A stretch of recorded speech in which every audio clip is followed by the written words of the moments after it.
The San Lorenzo Valley Museum respectfully acknowledges that the Grace Episcopal Church Building and the Fay G. Belardi Memorial Building are located on the unceded ancestral lands of the Awaswas-speaking people and are part of the traditional territory of today's Amah Mutsun tribal band.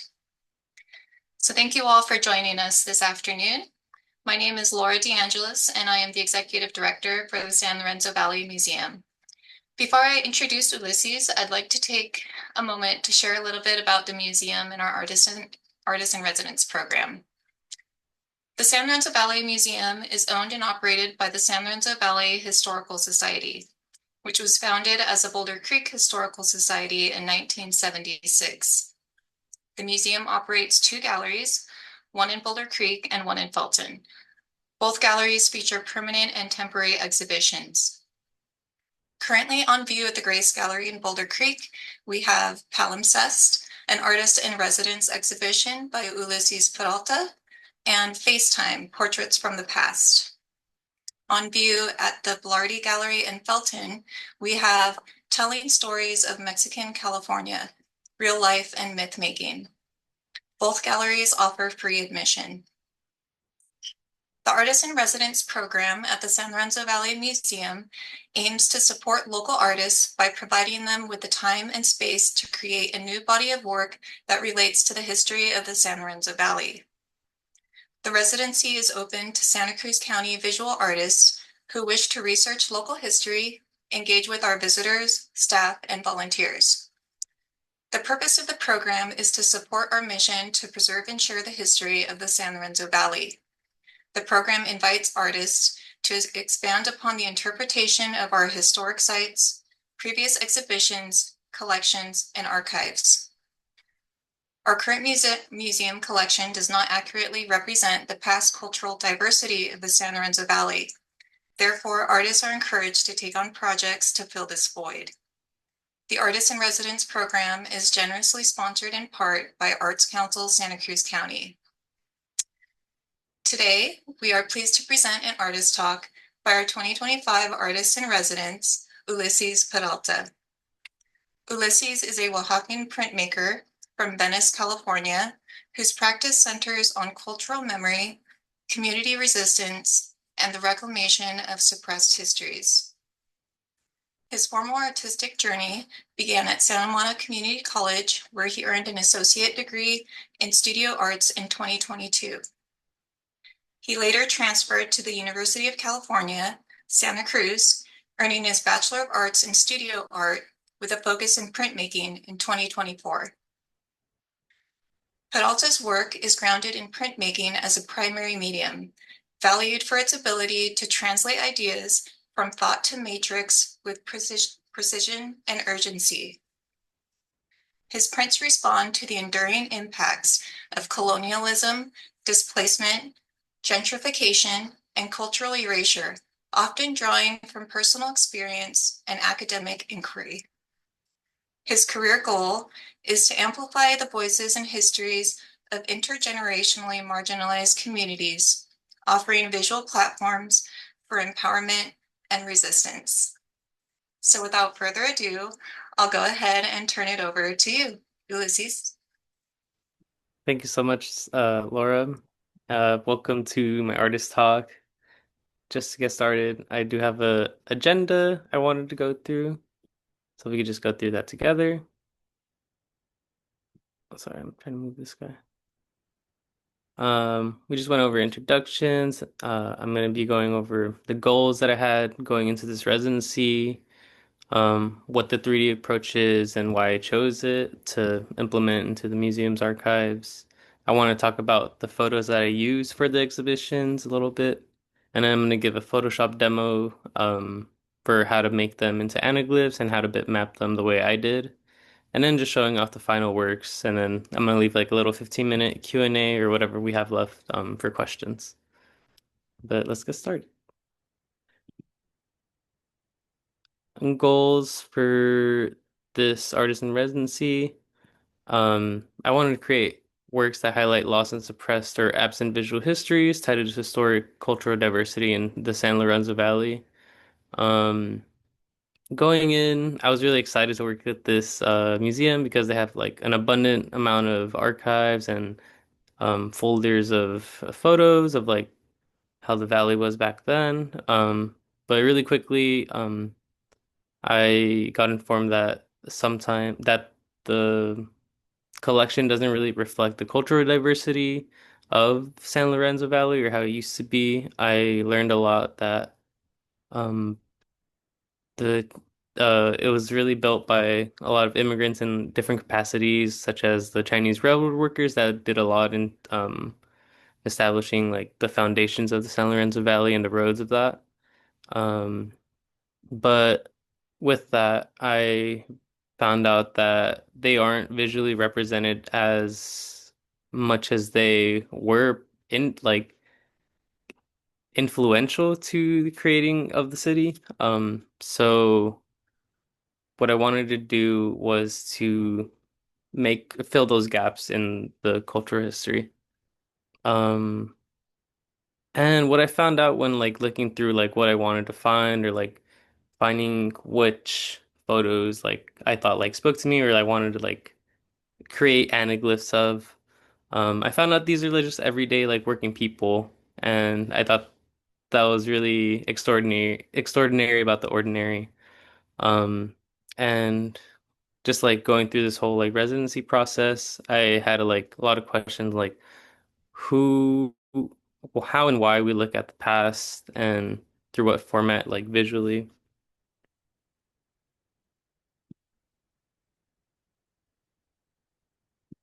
For my 3D approach, the first time I ever attempted to do a 3D approach was in spring of 2024 when I just wanted to see if I could try it out. I was honestly influenced because like I had a really tough, like not tough cohort, but the cohort of my graduating class was always like challenging each other with like techniques and stuff. So I wanted to do that with myself.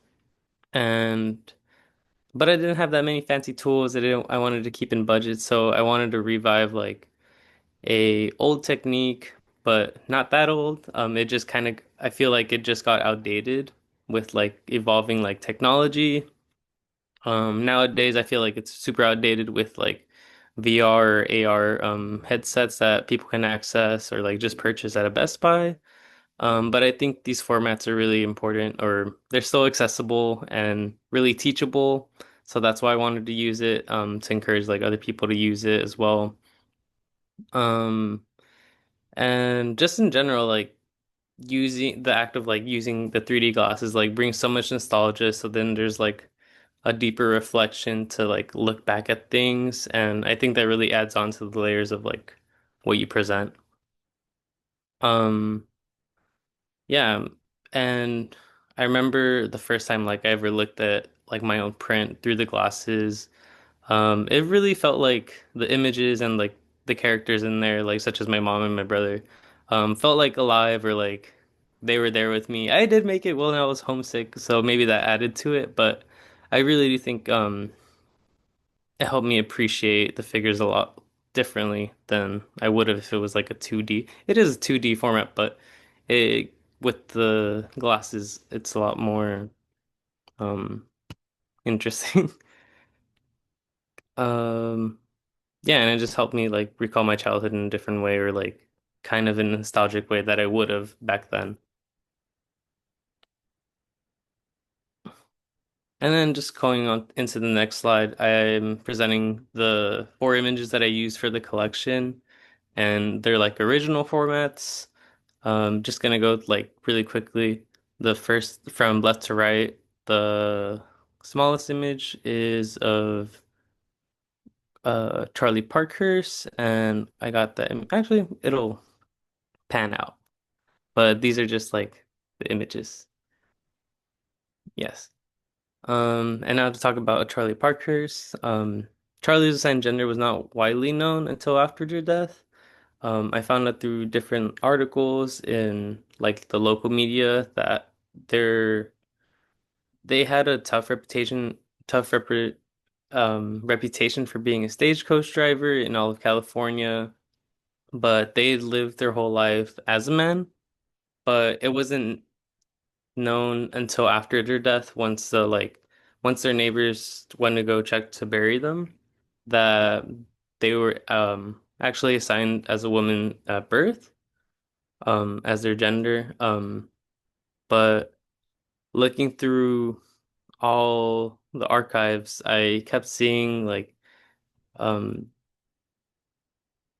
different interpretations of like their gender and like what pronouns people use. So I wanted to like look into like their history a little more, and that's when I got redirected to, I guess, the image or the name in the watermark, Susan Frawley, which they ended up being a professor that was researching Charlie Parker's a little bit more closely. And in the next slide, I show like the inquiry that I emailed them, telling them like what I was doing with the museum. And honestly, I just did this just to be like pretty ethical with like using like images of like I don't know if I don't know, I want to like find out before I present it to people. So this is like the message that I sent out, and they ended up messaging me back a couple of days later. And the most important thing that they wanted me to do is like to use the proper pronouns because they did identify and live as a man. Um, so I wanted to make sure I didn't like dead name them or use she, her pronouns when presenting Charlie.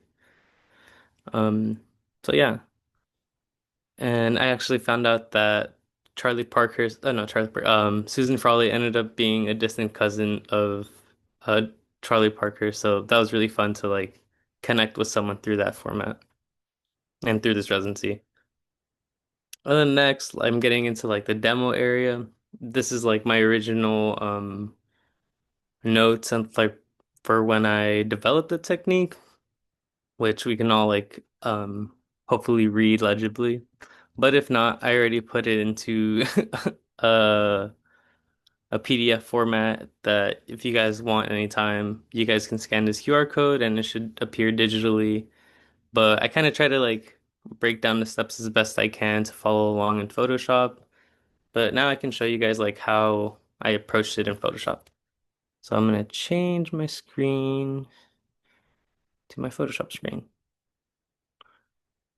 Now we're here.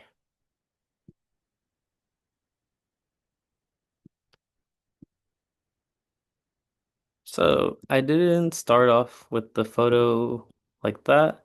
I started off like this, and um there is a colorize feature in Photoshop, but I can show you guys like why it isn't always the best. You just go into, well, you open up your image and then you click on filter and you click on neural filters. And there's a colorize option here, but as you can see, once it like finishes processing, it really does nothing. Like I'm not gonna do anything with that. It really does nothing. So then what I ended up doing for most of the photos, I ended up going in with the lasso tool and just tracing out like roughly different sections, kind of like that. And then just colorizing them individually, either with image adjustments, color balance, or uh, hue and saturation levels. I just kind of like guessed it kind of a little bit. Since it was like a pretty low quality picture, I kind of like could play a little bit more around with it. And then I just played with the sections and their coloring.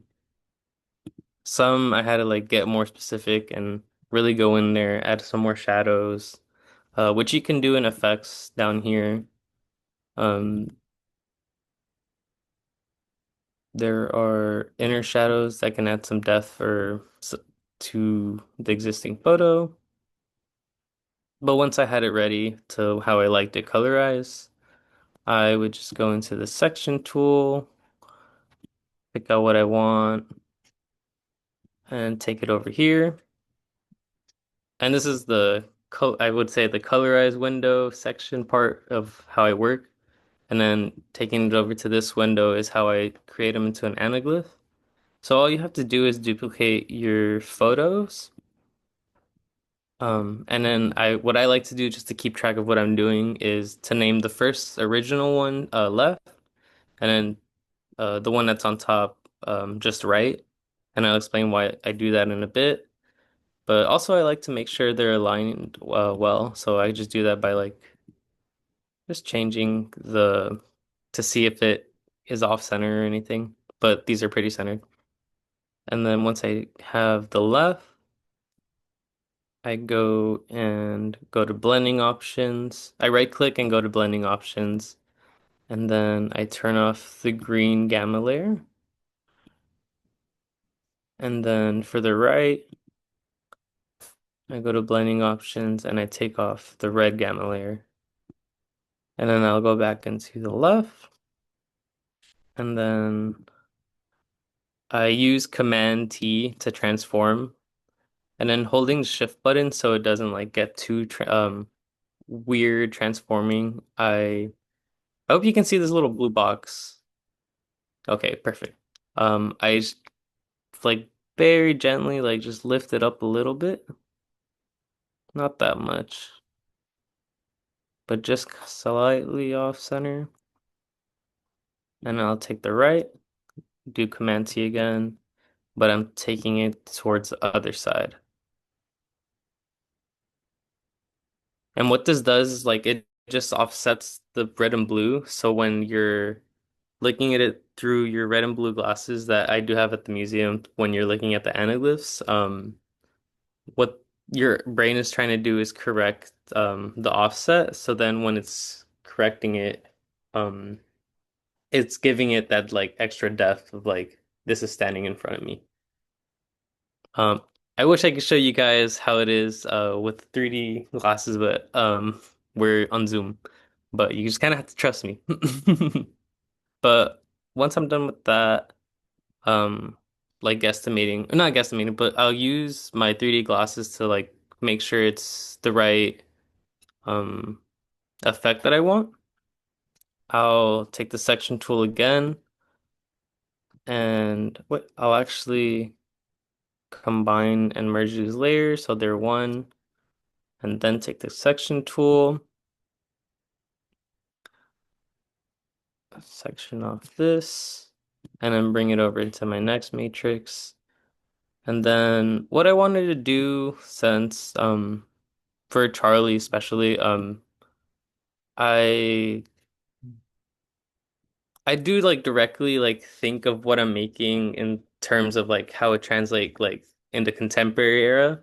So I just been feeling like in the media there's a lot of like attacks on like trans folks. So that's why I especially wanted to like highlight Charlie and why I think their story is really important. And why I wanted to like get their story and their gender right, like moving forward, like making the production. I just felt like I wanted to have like multiple of them just because I thought their story was really brave that they lived their whole life, not in disguise, but through their own truth. And I don't know if it was like the media that like kept misgendering them, but it kind of like skewed their own truth. So I just kind of felt like I had to get it right. So then I just kind of played around and like wanted to make like a little community of Charlies just so like we're all like, I don't know. I just kind of like get sentimental about like things like that. So that's like my way of like bringing that into here. But like I'll just like play around with the composition, and then once I do that, I'll I'll combine these,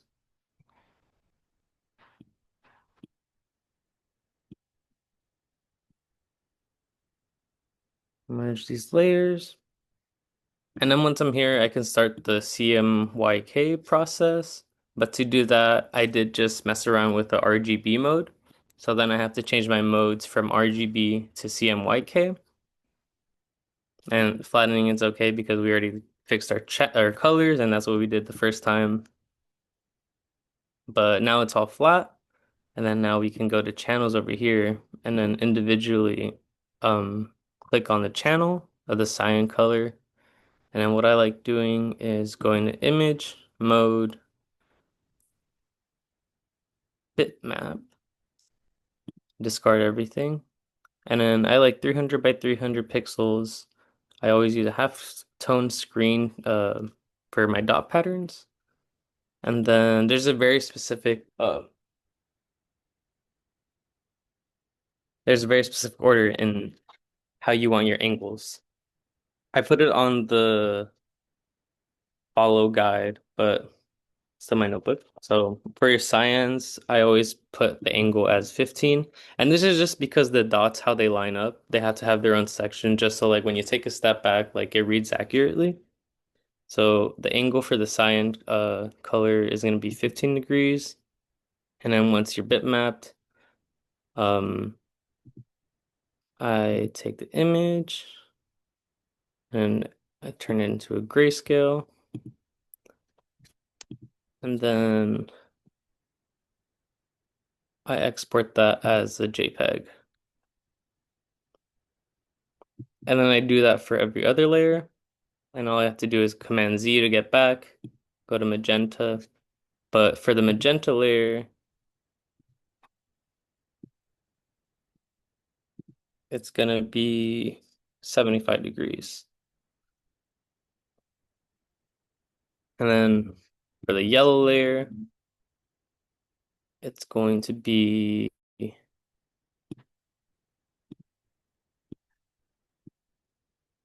believe, 0 degrees.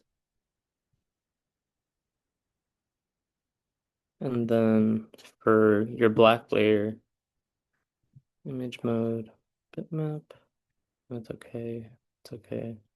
It's gonna be 45 degrees. Now, why did I save all those? So when you print on a silk screen, you want to expose at least four different layers for the four different colors, and that's how you get your full color spectrum. But once you have your bitmap files, you can grayscale them and then print them out on transparencies. You can buy your transparencies on Amazon, or you can buy them in large rolls for if you have like access to a large format printer. But you just print them and make sure your grayscale is at a pretty dark opacity, just so when you're exposing it with your emulsion and your UV light onto your screen, it like gets all the dots it needs to. And I know it's kind of hard to kind of explain this over Zoom, but I made this just so like I could kind of visualize how the layers would stack on. But this is basically like the preview of like kind of everything before the bitmap and like how everything's gonna be. And this is your paper. And on Photoshop, it's a little different. You kind of have to stack them in a different order, but you would I would print them in the CMYK order. So cyan, magenta, yellow, and then your black key layer on top. But for Photoshop, it works better if you order it in yellow and then magenta and then your cyan and then your black on top. And if you take a little zoom in, you can see all the bitmaps and how they stack against each other. But when you take a step, and you can like visually see like how just dotted and like kind of random it is. But once you take a step back, you can kind of see the full picture. And you already did the anaglyph part, so now you just have to put on your glasses and check it out. And that's pretty much how you make your anaglyphs. Mm. I'm gonna go back here.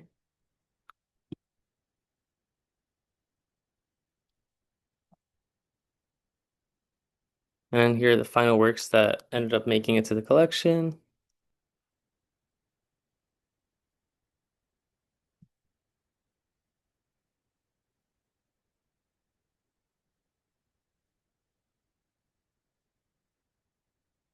And then this is the catalog for a little more details on on the images and like the context images. In this one, Charlie Wing stands with his dog in Manuel C. Sarmento's bar in Boulder Creek. Standing beside Charlie is Joseph Mello and Charles Cousins, and this is circa 1900. And to the right, I also have like the original, just like kind of compare and contrast.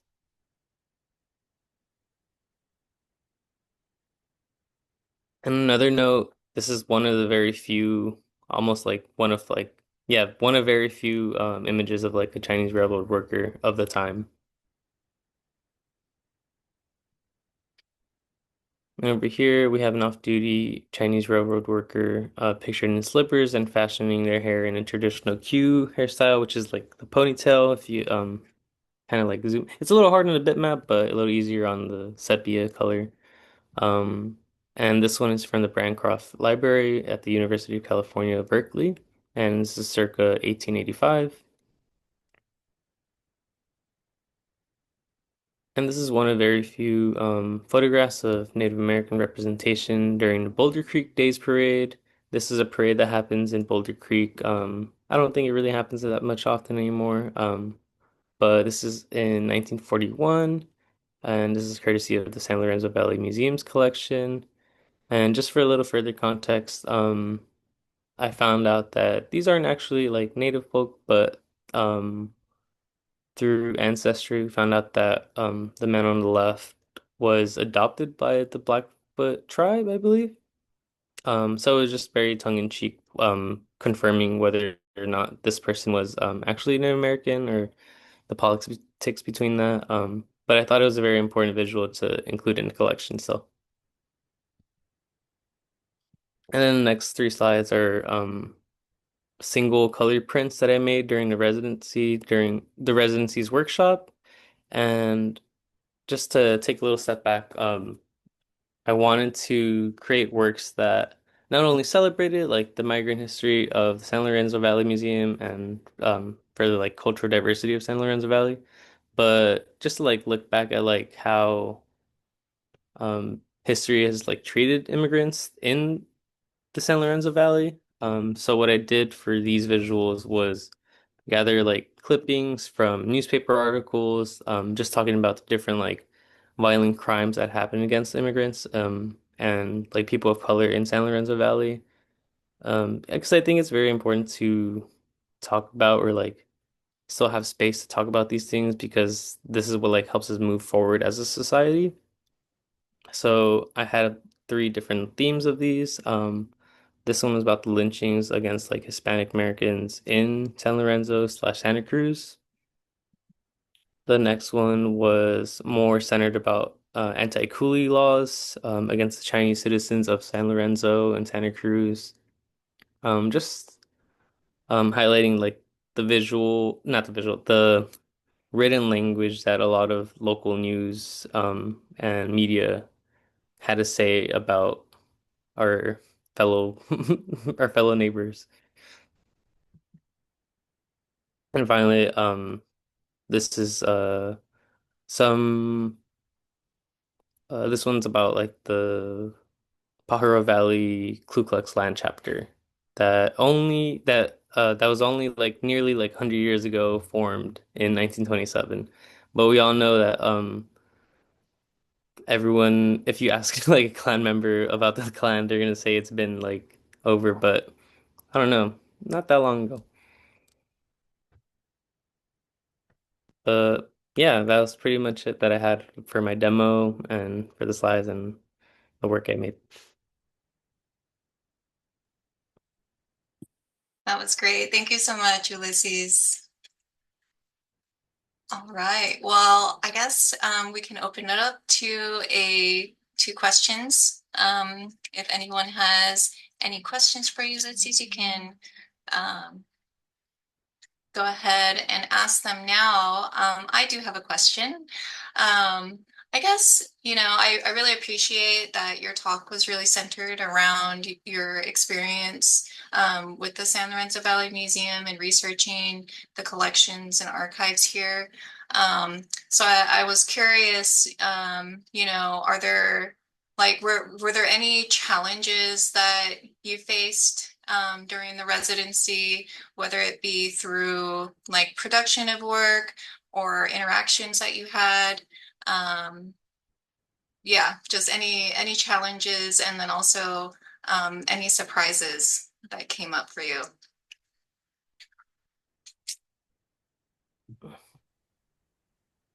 Yeah, I feel like I had some technical challenges during my workshop, just like getting the bitmaps right, and like burned on, but it was just a struggle just like getting the screen burned anyways. But I took my L, but we were able to pivot pretty well to the single color um silkscreen prints. But like I think I was kind of just struggling for the most of it, trying to find a good balance between just what I wanted to share, like how I wanted to celebrate the history and but also like make work like not ugly work, but work that needs to be talked about, such as like the fighting ignorance series.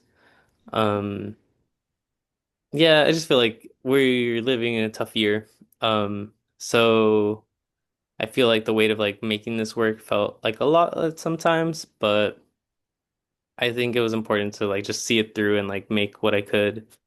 Um, because if I don't, like, no one's gonna do it. Um, I don't know. I can't. Yeah, I think just finding that balance was like the hardest part. But I think I did it I like navigated it pretty well to like what I felt like was well. Yeah. And as far as like presenting it, in the gallery, I felt like I didn't want to put the visuals of the fighting ignorance just because I'd rather celebrate the cultural diversity a little more if I could. Yeah. Yeah, I mean, I appreciate that that was brought into, the workshop and that, there's different content and more celebratory work that you're sharing in the exhibition. So I think you never know what's going to come up. And I think you pivoted well and did a great job with that. Does anyone else have any other questions for Ulysses? No, I really appreciate the presentation that you gave and kind of the little demo showing us, walking us through how you create the anaglyphs. That was super informative. I've, it was nice to just kind of see the process that you kind of laid out on the instruction sheet that you made. So I'm glad that we'll be able to share that with people to try it on their own. So yeah, well, I mean, if there's no other questions, thank you so much, Ulysses, for, a successful residency and congratulations, I hope that, you had a good experience with your residency at the museum and yeah, we will have your show Palimpsest on view at the Grace Gallery through the month of October. So yeah, I look forward to seeing how, the work is received over the next month. And yeah, thank you so much.